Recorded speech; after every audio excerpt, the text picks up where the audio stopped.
ni buñ ci tollee mairie nañ leen ko jàppale en dehors des subventions. moment bii nekk comme boobu ci moment la mairie doxee ba muy dugal kër mettre ko nag très bien bon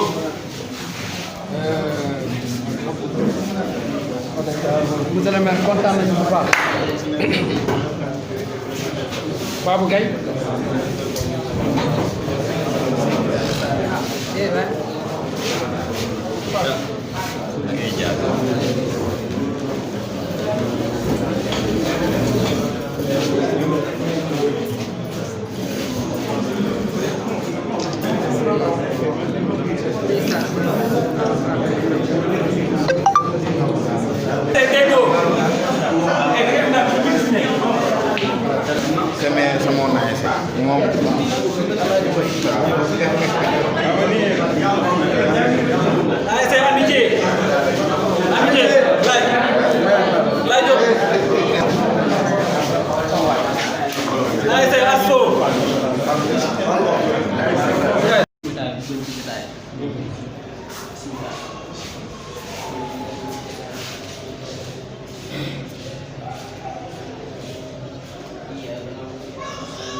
moom la war a am mu dem jëfandikoo ko pour mën a préparer nawetaan xaaruloo ba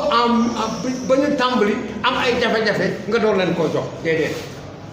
yow balaa ñoo tàmbali rek woo nga leen chaque année c'est comme ça waaye nag loolu du ñu jaaxal ci yow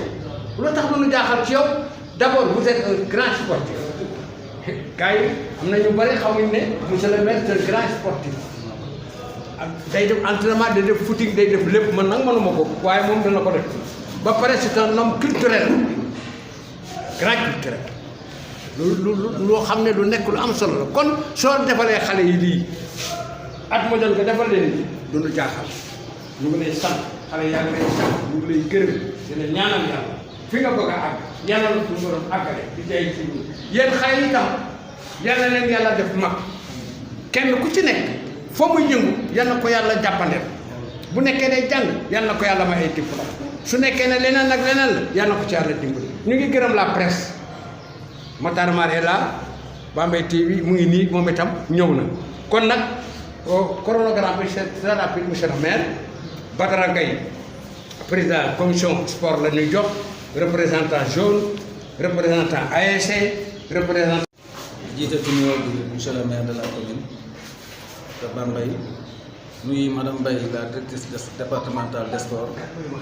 nuyu les conseillers municipaux yi fi teew nuyu le représentant de l'ODCAV Babou Gaye le trésorier nuyu les présidents d'ASC les présidents de structure ak invité yëpp ku nekk maa ngi lay nuyu si tur ak sa sant moom man tey sama parole sant rek laa koy def d'abord sant yàlla bu baax ndax bii mooy suñu 5e année maanaam muy suñu durée mandat bi nga xam ne moom la ñu fale woon pour ñu nekk fii ci mairie Bambey bi juróomi at yooyu yëpp dañu ko ànd ak monsieur le maire amoon lu ñu engagé bu Baye Allé wax ko léegi mooy bala ñoo commencé ci nawetaan dinañ génne subvention yi pour dimbalee ko ASC yi et ñuy sant yàlla bu baax boobu ba léegi ci ndimbalu monsieur le maire ak ay yoo xam ne dina ko jël devant yoo xam ne dina ko jël ba nga xam ne toujours durant ces 5 années yi nga xam ne nekk nañ fi fexe nañ ba jël nañ loolu ba bala ñoo commencé nawetaan subvention yi jox nañ ko ASC yi donc loolu sant yàlla laa ci def moo surtout ci sant monsieur le maire di am mbégte aussi si ni nga xam ne ni confiance bi nga xam ne dox na suñu diggante ak moom parce que mon il est le maire il est le président comme on a l'habitude de dire dans les textes il est le président de toutes les structures de toutes les commissions mais bu liggéey bi jotee daf ma ci woo ñu ànd ko ak ODCAV ak ñu ko war a àndal yëpp dox ko ba mat sëkk ba moom dañuy ñëw rek rendre ko compte donc loolu aussi confiance la monsieur le maire maa ngi ciy kontaan di ci bëgg mais aussi di am beneen mbégte boo xamee ne gis nañ ko monsieur le maire mooy man personnellement ma remarque ko mooy engagement bi nga xam ne nii ci vacances yi nii gis naa jeunes yi dund ko muy tey dans les quartiers jeunes yi bon am na beneen dépassement boo xam ne ñoom fi ne sentir naa ne ñoo ngi koy dund da ngay dox ba ci ak gis ay jeunes yu génn takk di setal seen quartier takku di ubbi ay canal di fa dugg loolu ak citoyenneté la boo xam ne nii suñ ko continuer yàlla mën nañoo dimbali Bambey jëm te kanam gis naa ko aussi suñu équipe football yi nga xam ne nii Bambey ñoo ko bokk da ngay gis ku nekk da ngay dugg yëngal def ko sa yëfu bopp te loolu mbégte lañ ci am ñun buñ gisee loolu ñu koy dox li ci topp nag ki nga xam ne dama koy sant aussi ànd ko ak monsieur le maire ñu koy sant parce que quand c'était le moment de choisir waaw monsieur quand c'était le moment de choisir wax naa ko léegi bi ñu ñëwee ñun on est à notre 5e année may sant ci loolu wax naa ko léegi monsieur le maire. Ndiaye da nekk waaw sant nit pour sant bala ngaa da ngay sant nit bala ngaa sant yàlla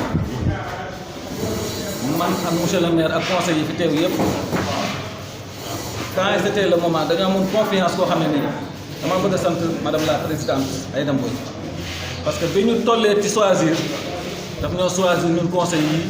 jiital monsieur le maire ñu teg fi pour mener un combat kon tey bu ñu yàlla mayee ñu am ñu fi nekkaloon am ñu wàññeeku yàlla may ñu ñu fekkee porté combat boobu ba ñu nekk suñu 5e année ginnaaw bi ma santee monsieur le maire confiance ak yëpp moom ne dama koy sant mën naa koo sant ci turu conseil yëpp parce que ce n'était pas évident on était des milliers de personnes ñun la choisiroon ci listam def ñu confiance ba ñu doon tey ay conseillers ba mën a porté combat bi ba mën a dox lii lépp di ko liggéey pour suñu dëkk donc man maa ngi koy sant di sant monsieur le maire di sant tous les conseillers di sant tous les présidents de commission ak ñi ñu liggéeyandoo lépp mais aussi mention spéciale à la directrice des sports madame. oui. parce que man j'ai eu dama fi ne yaay sax laa ko def parce que dañuy liggéey à tout moment amul lu ma ciy def te du ma ci waxtaan ak moom au delà de tout ça damay dox ba këram ñu ciy waxtaan te loolu xëy na moom moo ko liggéey. te au delà bi aussi sport ci sportu Bambey am na lu bari loo xam ne def na ko ci bi mu ñëwee ba léegi madame Mbaye loolu ñu ngi la ciy sant di la gërëm di la ñaanal yàlla na la yàlla ubbil yeneen bunt parce que cette année lay dem retraite ñoo ngi ñaan yàlla ministre bi prolongé waat ko 2 ans ñoom saa bu ñu jullee ñoo ngi koy ñaan bu mënee am yàlla na am bu mënutul yàlla na la yàlla indi ubbil yeneen bunt yoo xam ne nii di nga toog sa retraite dund ko ay ati at noppalu ci ba màgget maa ngi sant bu baax di gërëm bu baax salaamaaleykum wa rahmatulah. tàcc leen merci. voilà boobu monsieur le maire jël ko conseiller sportif ci wetam. parce que ay xarit lañu ay gaañ lañu xam naa loolu. jërëjëf. ñu ngi nuyu monsieur le maire di nuyu madame Mbaye responsable service des sports di nuyu Babou Gaye représentant ODCAV di nuyu Badara di nuyu Abdou Ndiaye ak doyen Racine en tant que conseiller di leen sant di leen gërëm di nuyu sunu xaritu sportif yi ak sunu collègues yi ñu àndal yëpp te ñaan ko le sport de Bambey en général à travers doyen Sembe foog naa mën nañoo nuyu yeneen sportif yëpp. di wax ne rek dañuy waxal zone yi zone 1B la représenté certes mais ñaari zone yi benn la ci ñun l'ensemble des ASC moo ko constitué sunu wax nag day jëm rek ci gërëm monsieur le maire rappeler quelque peu rek démarche yi nga xam ne moom lañ jot a def mu nekk ko ubbeeku ci ñun lu ñuy def yëgal ko mu jox ñu ay conseils de grand frère moom on l'appelle plutôt un sportif parce que dañoo bokk tribune di toog di seetaan match mu xam réalité yi comme ni ngeen ko waxee aussi madame Mbaye bu muy ñëw Bambey le sport était un peu en ébullition am na lu bëri lu mu ci dox ñu bokk kook moom di ko dox ba tey jii yàlla def na jàmm ak salaam je pense que tous les cœurs se sont retrouvés donc mënuñoo weesu sant leen di leen sant di leen gërëm ci turu ASC yi tamit nga xam ne moo constitué zone yi ñu santaat leen parce que subvention am na ay année ci ginnaaw ñu koy rappeler léegi ASC yi doon nañu sonn lool soog cee jot fekk dirigeants yi engagé ay dettes sonn ci lool waaye foog naa depuis un certain nombre d'années ñun on est des témoins oculaires ñun ñoo koy jot suñuy loxo je pense que lii ndimbal la que ASC yi mën a def seen i première formalité loolu monsieur le maire vous l'avez avec votre équipe réussi et on vous en remercie. di wax ne rek tamit sollicitation yi du jeex mukk monsieur le maire parce que stade bi dañ koy bëgg a sànniwaale soññi rek bu waaye que boo rombee fi mu ne nii bunt bi mi ngi tëdd ngeen jàppalewaat ñu rapidement le plus rapidement possible ba ñu taxawalaat yenn murs yi mën a taxaw pour une parce que sécurité rek tey gërëm la rek ak sant la moo ñu indi waaye dañuy profité rek sànni loolu pour sécurité ñi fay nekk ñu jàppalewaat ñu lu ñu man rek pour enceinte bi gën a baax waaye en résumé kenn mënta wax lépp suñu kàddu daal tënk nañ ko ci sant leen gërëm leen waaw parce que sport bi rek lañ am te taxawal ngeen ko jàppale ngeen ñi loolu rek laa ci doon sànni xel nag matut lu ci manqué rek ngeen xam ne ci man la. La jeunesse de Bambey bu ngeen xamoon yéene bi monsieur le maire Gana Mbaye bi am ci yéen yëpp di ngeen takkaayu wéeru ci gannaawam jàpp ngeen koo jàpp parce que ku bëgg jeunesse bi la te am na lu mu leen yéene te loolu mu ngi ci xolam mu ngi ci xalaat c'est important. léegi nag ñu jox kàddu gi au représentant des ASC monsieur Selbé Kor Selbé vous avez la parole Selbé ñëwal ñu Selbé. moo ne parce que zone yi ñoom ñoo uuf ASC bon dañ ci sànni quelques kaddu rek mais moom waxal na tout le monde ñu ngi nuyu monsieur le maire di nuyu madame Mbaye la directrice du service des sports di nuyu Mara Gaye mais itam bañ a fàtte Papa Ali di nuyu Racine Ba di nuyu ñëpp ñi nga xamante ne ñoo nekk ci table bi y compris le représentant de l'ORECAV di lay xamal aussi ne comme ni Ibrahima wax rek tey moom jour mbégte la parce que dafa nekk affaire boo xamante ne chaque année dañu def ci suñu bopp léegi ne avant ñuy commencer nawetaan au moins dinañ jot subvention te ku xam ASC yi ni ñu amee jafe-jafe ci heure bi ñu toll nga jot une subvention nu mu mën a toll rek dana tax au moins nga am début pour commencer les activités de nawetaan rien que pour ça rek c'est une marge de satisfaction ñu profiter ci occasion bi partant de cela pour remercier monsieur le maire qui à travers son équipe municipale a su mettre les comptes pour au moins satisfaire la jeunesse de Bambey par rapport ak yeneen aspect parce que quand on parle d'ASC Bambey ci la bokk man ci dirigeant ASC Bambey yi laa bokk mais il nous a ouvert ses portes très sincèrement en plus de cela à chaque fois que ñu sollicité ko moom daf ñuy satisfaire te il n'est pas obligé de le faire parce que du ASC Bambey rek moom moo fi nekk am na yeneen ASC encore yow foo xamante ne ñu nekk ci biir ma waxaat rek encore loolu noonu beneen aspect la di remercier en même temps la population de Bambey pour ce geste aussi important qu'elle a fait par rapport au tournoi de montée bu nga xamante ne di ci génn ak defet hier ñu nekk lu metti na lool waaye ñun satisfaction biñ ci am mooy que ne seet nañ que ne jàpp nañ que ne Bambey yëpp a ci jàpp parce que hier ku demoon stade waa Bambey rek a fa nekkoon les gens venaient de partout surtout Dakar am na ñu jóge Dakar ñëw seetaan si mais yàlla dafa def sport moom noonu la surtout football match ni défaite ak victoire ci hier on a eu une défaite mais les gosses sont tombés les armes à la main def nañ ñu mën dirigeants yi def nañ ñu mën supporters yi def nañ ñu mën mais yàlla dafa def les jeunes du stade n'étaient pas avec nous hier donc ñu leen di remercier dans ce sens di leen xamal que ne peut-être pour une prochaine fois ça pourra marcher loolu daal lay waxoon que ne daa ci traité incha allah ngeen baal ma. merci Selbé. maa ngi leen di nuyu yéen ñëpp seen tur ak seen sant man nag sama xam naa remerciement rek laay def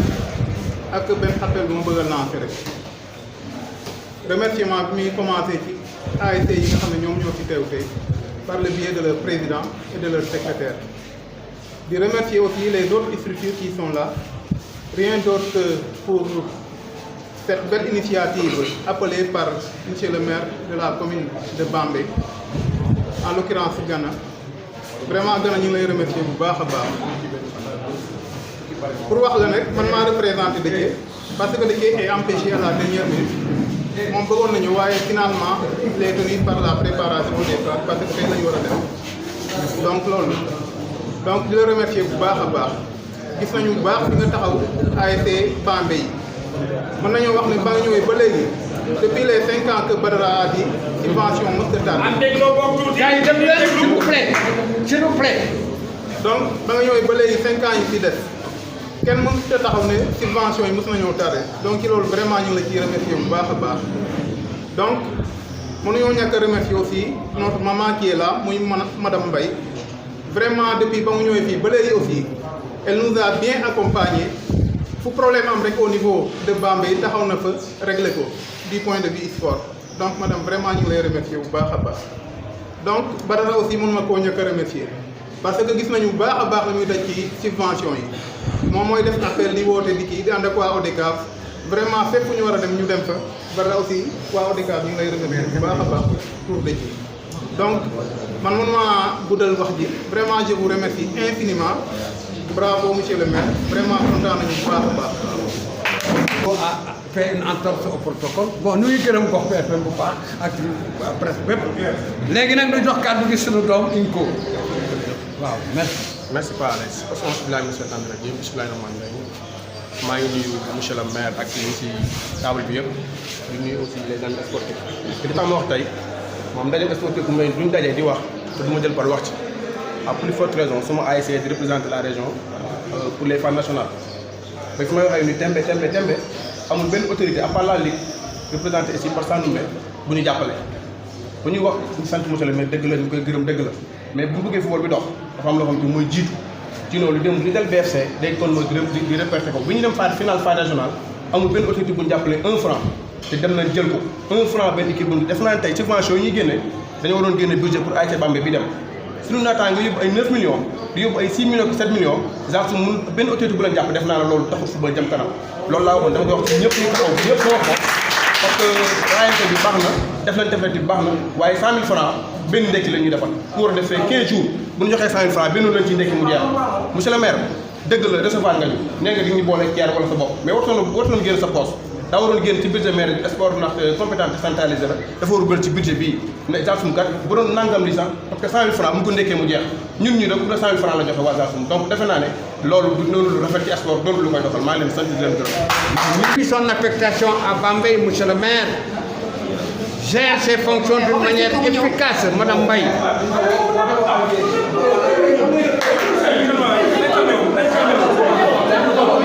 am nu muy doxee Simco mairie institution la man bu ma bëggoon a jàppale Zarsum ci budget mairie tey mënuma ko parce que institution la ci nomenclature budgétaire mairie loolu amu ci moo tax duñ ko def mais li ma mënal sama bopp man ba ngeen ñëwee rencontré ma aussi dama ne leen mairie mënu leen a soutenir parce que man lu ma wax ci biti mën naa ko wax ci biir loolu laa leen wax mairie mënu leen a soutenir mais man en tant que maire sama moyen bopp lu ma leen mën a jàppale naa leen booleeg ceer ma jàppale te loolu ci laa nekk ba tey jàppale boobu nag néew ma lii laay joxe wala lii mu ngi tënku ci man li ma mën buñ ko xeebee baax na buñ ko xeebul baax na mais mu ngi tënku ci li ma mën sama yéen rek na ko ëpp mais sama mën-mën fa mu toll naa leen ko jàppale comme ni may jàppalee ASC yëpp donc mais institution bi moom à l'heure actuelle amul lu mën a jàppale ab ASC parce que bokkul ci nomenclature budgétaire institution bi te noonu la ñuy fonctionner ñun ay légalistes lañ duñ def lenn loo xamante ne nii teguwul ci yoon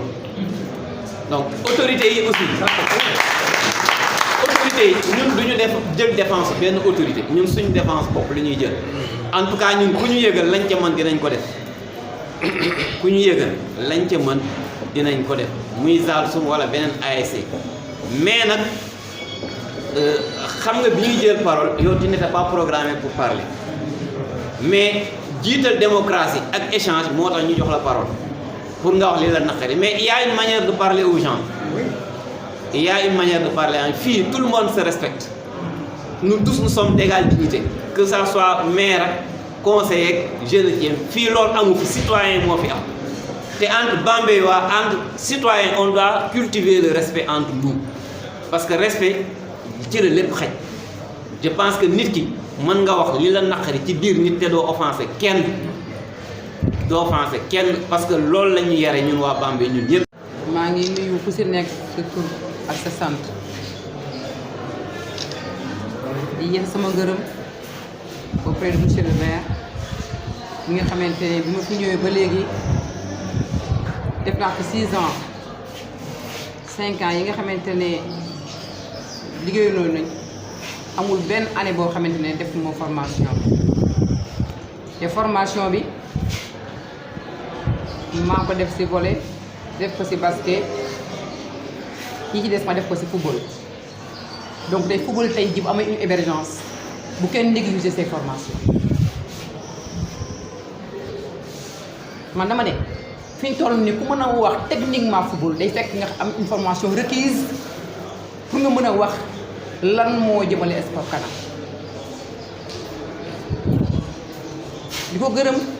ci aussi la gestion du service départemental des sports parce que man bi ma ñëwee fii bureau yi dañu daan buntu yi dañu daan j'étais seule sans clim mosoo ñëw Bambey mu métti lool ma liggéenti benn clim ma liggéenti benn ordinateur diggante bi mu ñëw def na 2 mois ministère maire bi ñoo ma dox ordinateur actuellement je pense que tous mes bureaux sont occupés maa Ablaye jël beneen dooleel ma si te loolu defe naa ne maire bi moo ko def ak ay clim yoo xamante ne indi nañ ko teg ko fa ak imprimante ODCAV sax jox naa leen bu yàgg sama 2e année laa leen jox ordinateur ak imprimante donc de ce point de vue cet appui technique loolu du ma ko mën a toogee wax parce que man du mën naa feex beneen bi financièrement mi nga loon bala may dem en fin d'année ñoom laay defal au moins un stage technique ma tàggatoo avec tous les sportifs parce que ils ont mérité pour sur le plan régional sur le plan national ils ont raflé toutes les médailles mention spéciale à Taï vraiment te ba mu fi ñëwee ba léegi aussi mosuma def loo xamante ne jël na ci armage c'est le sport collectif que je gère mosuma bëggoon nag ren vraiment monsieur le maire que la formation là ñu def ko avec les arts martiaux inviter les sportifs ñu ñëw vraiment pour faire un retour voilà ce que je vais à dire je vous remercie et vive les sportifs de Bambey je vous remercie infiniment yàlla na leen yàlla jàppale yàlla def leen mag ci barke Rasulullah voilà jërë ngeen jëf. boo xamante ni te footballu Bambey franchir na ko wax nañ ko fii léegi je pense que man je suis un produit du mouvement sportif yàgg naa ci mais gëj naa dégg Bambey nekk championne régionale donc su fekkente ne am na kon ñi nga xam ne ñoom ñoo ŋànk équipe bi dañ leen di sant di leen gërëm parce que seen taxawaay te loolu jeunesse bi yëpp ñoo mérité cant boobu ak ngërëm boobu parce que boo duggee ci panel yi boo demee ci quartier yi les gens s'organisent chaque fois pour contribuer à cet effort là kenn ku ci nekk na nga ko mëne ñi amul moyen sax dañuy toog fi ñu toog di ñaan pour équipe bi am victoire kon loolu victoire bi jeunesse bi yëpp la ñu ngi leen koy delloo ñu ngi leen di sant di leen gërëm ci taxawaay boobu ñun en tout cas lañ ci xaw a mën def nañ ko bien vrai que mënuñu lépp mais accompagner nañ équipe bi depuis bi ñu nekkee ba tey te comme li ñuy wax rek li am solo mooy ñu continuer ci dynamique boobu on apprend plus par ses échecs que par ses réussites waxin la mais défaite bi du échec parce que final bu fa egg am nga mérite mais am na luñ ci mën a jànge pour améliorer pour que joutes yi di ñëw lañ ci bëgg ñu am loolu moo tax moo wax échec mais du échec donc je pense que loolu wàllu technicien yi wàllu encadrement yi wàllu population bi seen jàngat def nañ ko te yaakaar naa ne lii ñëw mooy dàq en tout cas nañu continuer ci dynamique boobu prôner l'unité autour de l'équipe ñu xam ne c'est une équipe de la commune de Bambey voire même du département ànd ak dirigeants yi accompagner leen pour que beneen yoon bi palier bi mu atteindre muy champion régional te yàlla dogal atteindre ñu 2e palier muy yéeg national 1 buñ jàppee gën a góorgóorlu dans l'unité incha allah déwén mën nañ fa àgg te loolu la ñuy ñaanal équipe bi. loolu aussi bu mënee am madame Mbaye wax na ko je pense que soutenir il y a plusieurs formes de soutenir le sport lii benn la ci forme yi mooy subvention yi chaque année dañ koy def mais ñun bi ñu ñëwee li ñu njëkk a xalaat mooy ne bu fekk dafa am ñaar yoo xam dafa déterminant ci résultat sportif mooy formation ak infrastructure ñun au niveau de la mairie fi suñuy moyens yem muy formation yaakaar naa ne c'est la 4e année ñu ngi ciy jàppale madame Mbaye parce que ñun bi ñu ñëwee dañ jàpp ne pour ñu am ay sportifs compétents il faut des techniciens compétents loolu moo tax chaque année ñu génn ci li ñu am